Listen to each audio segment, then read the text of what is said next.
Es gribu arī izteikties, ka tuvākajā laikā manā dzīvē būs un ir iespējams kaut kādas pārmaiņas, jebkurā gadījumā viņas notiks, tikai kad vēl es nezinu. Tas ir atkarīgs arī no manīm, ja godīgi. Es jau spēršu dažus soļus tuvākās dienas, lai šīs izmaiņas potencializētu, bet kad tieši tas notiks, tas ir atkarīgs no manis, un tas ir atkarīgs no pareizā laika. Tā kā viss notiek pareizajā laikā, man īpaši nav ko jāuzraucās paklusoties. Un es vienkārši gribu izteikt tādu lietu, ka cilvēkos ir godīgi lietas, kas man visvairāk riebjas, un ir vienmēr riebušās. Daļa no tām sāk ieties nesen, bet vispār no mana, kā saucamā, no manas struktūras, un tas nāk no bērnības, jo tad jau sāk izpausties mūsu rakstura piezīmes, uzskatu atzīmes galvā, kas pēc tam attīstās dzīves gaitā. Man riebjās pirmkārt mīzelīgi cilvēki, infantīli, ar infantīliem uzskatiem, ar bailīgu attieksmi pret lietām, ne toši, ka viņiem ir bail, ne tas, ka, piemēram, tev būtu bail, tu, piemēram, kaut kādai meitenei būtu bail pieiet pie savas simpātijas un paprasīt viņa numuru. Par tādām lietām es nesūdzu cilvēkus, nepazemoju. Es pazemoju cilvēkus par lietām, kuras ir elementāras un kuras nav biedējošas, kurās vajag vienkārši nedaudz piedomu un nedaudz drosmi un spēju pastāvēt par savu viedokli. Un, ja cilvēks to nespēj, tad viņš manās acīs ir zems. Otrkārt, es, protams, ka iedalu cilvēkus grupās. Vienmēr esmu iedalījusi, agrāk tas bija mazliet neveselīgi, tas bija arī mazliet saistīts ar manu histērisko dzīves uztveri, tā kā histērisko emocionālo stāvokli un raksturu, kas arī izpaudās briesmīgā ģimenē uzaugot un nepareizajā vidē ar nepareizajiem cilvēkiem.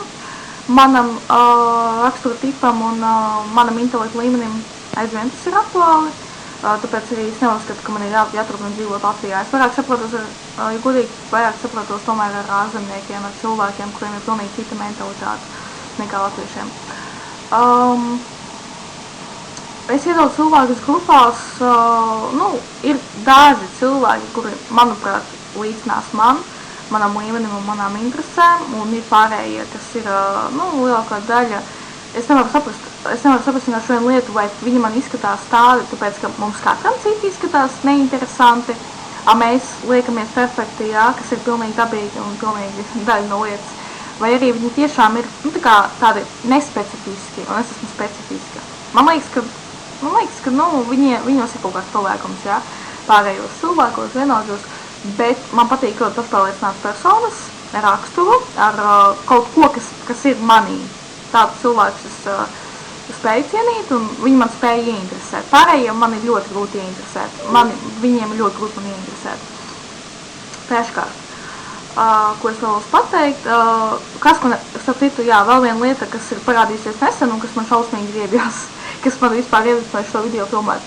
Tas ir tas, ka cilvēks man ir pārkrauts, es to neieredzu. Labi, es saprotu, ka sociālo darbinieki var pārkraut, jo viņiem ir tas tā kā histēriskais šitais produktivitātes līmenis, viņiem ir ātri jākomunicē, viņiem ir ātri tevi jāatšuj vai ātri tevi jānoformulē uz citajiem tālruņiem, kur zvanīt, un ātri tevi jāpasūta, Personas kods, ok, zvanu uz citu tālruņu, Bet to es varu saprast, tas ir darbs.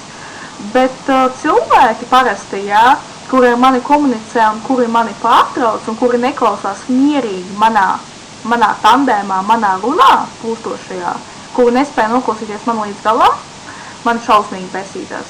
Labi, es saprotu arī vīriešus. Bet vīrieši man nekaitina, tāpēc, ka vīrieši ir vīrieši, viņiem nav pacietības, viņiem nav intelekts augsts, Tas man arī nekaitina. Mani kaitina tieši sievietes, kas mani pārtrauc, es to esmu pamanījusi. Mani besīja, man ļoti besīja, es esmu manām draudzēm pagaidām, vismaz, bet es komunicēju pēdējo, nedēļu, man sanāca komunikācija ar 2 sievietēm vecākām par mani, pa tālruni un arī dzīvē ar vienu no viņām. Un viņas mani pārtrauca. Man tas šausmīgi besīja. Man ļoti nepatīk. Ja kādam patīk tāds augstniecisks komunikācijas stils, man nepatīk.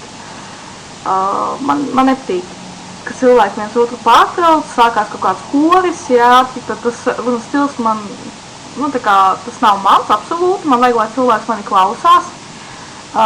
Ilgi, jā, vai ļoti patīk, ka mani klausās, ļoti ilgi. Tāda ir mana īpatnība. Bet ikdienā, lai mani noklausās vienkārši līdz galam, man vajag.